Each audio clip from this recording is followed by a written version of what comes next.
Bandang pensapriang ya kejing don kam bandon ya kejing ko jengkia kabalong kejing temu ke mahakamat kabalawan da kejing betha jong sorkar pedeng sya baro ke distrik apo kari India ka office jong district sports officer Riboy district ha kejing trelang bat ka office jong deputy commissioner ka Riboy district henne ka stem kala penlong da kejing ya mare thong ha kabala sedang nak shenong jentru bat penkut ha indoor stadium nongpo kabadan hak shenong langkadai kabajangai kumba 10 kilometer ai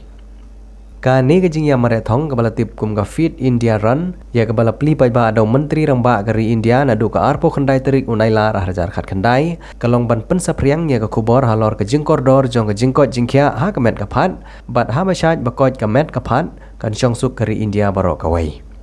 ban ai mansim ya kinong marathon uba MB Tongper ubadiu additional deputy commissioner ke Riboy district ringkat bar uba Bobby L Nongben ubadiu district sports officer kilaishim bentalang ha ketik jingi mare nadu ke jeka sedang bat hadu ke jeka penkut kabalong 10 kilometer lala aru ban ai daki kusnam syekidang job ha kene ke jingi mare thong kinong job ki bana kalyang ki senrang ki kentup ya skam lang suba ha ka kerdan ke menengkong monas bongrung ha ka kerdan ka baar bat ulapen kre thaba ha ka kerdan ka balai Nagalyang jong kikan thaipat ka barisya kamdej ha ka kerdan ke Banengkong kasil dari makri ha ka kerdan ke baar bat kada ka hi kendaj ha ka kerdan ke balai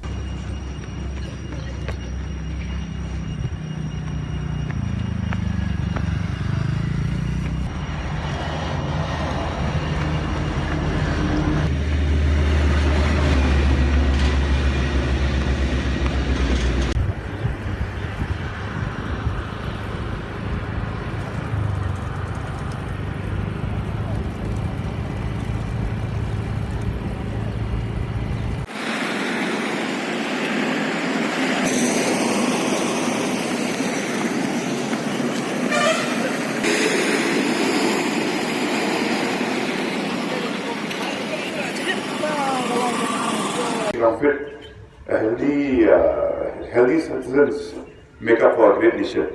Now, Prophet hari ni syad iklan ni pergi kia, sokar akan periksa dan sunar, jadi berjauh kapal doa ki development. Nak kalau kajing long fit pergi ke mana yang ada jing roy jing par, nak kali join. Tetapi ini hinjari